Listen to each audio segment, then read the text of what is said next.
Our lives are now intertwined with our physical worlds and cyberspace. As we spend more and more time online, so our communities that were once neighbourhoods of families and friends are being replaced by social online networks.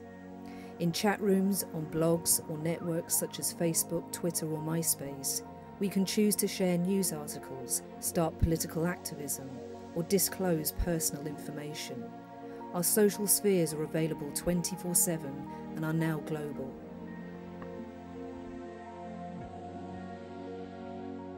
The thing about internet communication is that it's a more socially kind of liberating environment. It's a more egalitarian environment because often people don't know who they're interacting with. It's a kind of more level playing field.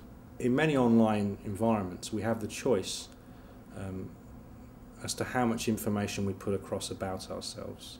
So in a social networking context, it tends to be more acceptable, it tends to be the norm for people to put identifiable information about themselves, so their picture, their name, and so on.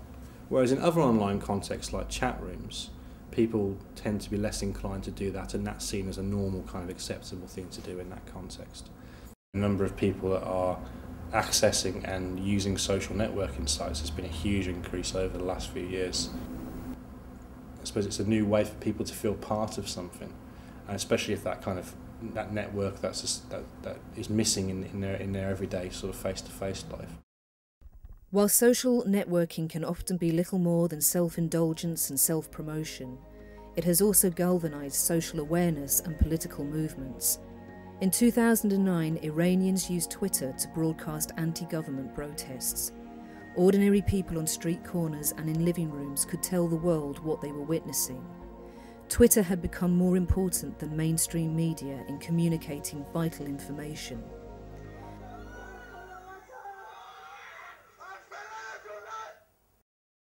The Iranian regime allowed the internet to continue operating in order to watch the activists. Technology called deep pocket interventions was used to locate people who posted messages. The corporations who sold and supplied the technology were household names Siemens and Nokia. Similarly, in order to do business in China, Yahoo provided the Chinese government access to email accounts of human rights activists who were subsequently imprisoned.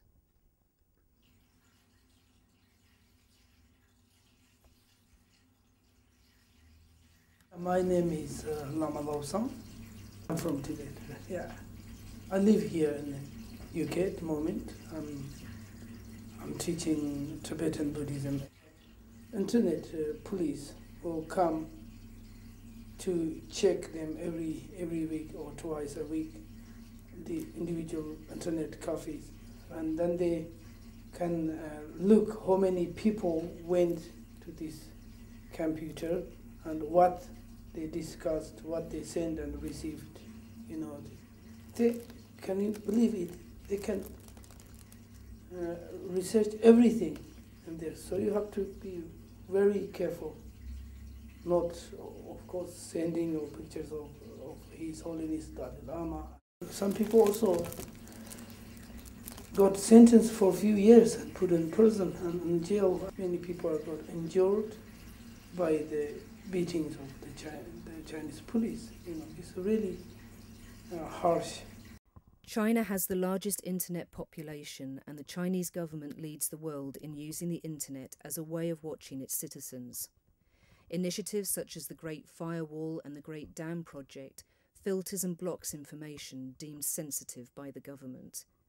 For many Chinese, they are either unaware or they do not ask what information is being censored. Recently, a new phenomenon has taken place in China called Renru Susu Yinqin, which translates as human flesh search engines and is a form of internet vigilantism. Cases of extramarital affairs, animal cruelty, corrupt officials are posted for fellow citizens to help search for, who then make public the offender's details. Some Chinese people want to use the human flesh search engine to help them find some people. For example, in this post want people to find a person who is cheat a woman the woman worked for him, but he didn't give him some money. How is it with the journalists in China? Do they not do this kind of story or these? I think in China, people don't used to tell journalists they find someone cheat them. We didn't used to do like that. How does the government feel about these search engines? Actually, in 2009, a local government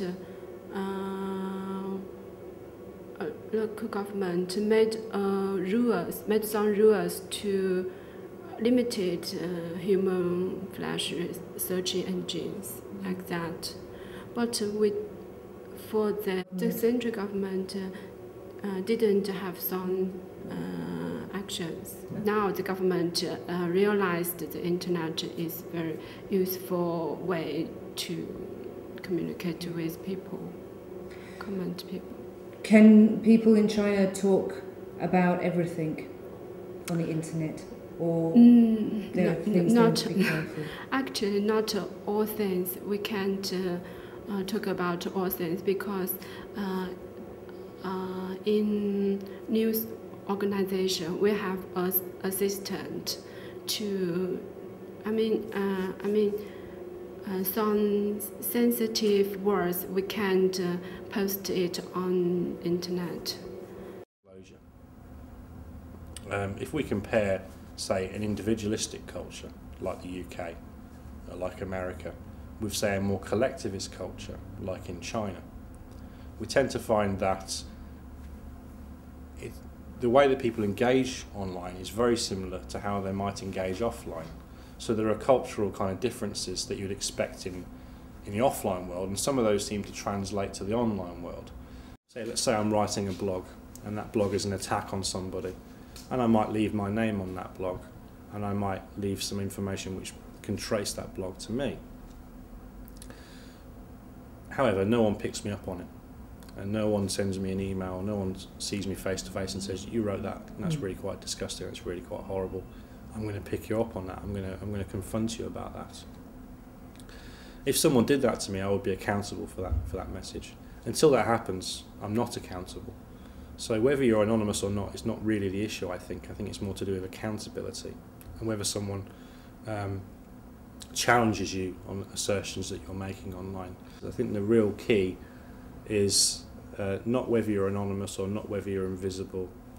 What's more important is whether your actions you're accountable for your actions. Social online networking has revolutionised our lives. We can connect with others instantly and globally. Our behaviour, whether for good or bad, is translated into our online worlds. But the physical environments we live in still dictates what we feel we can say.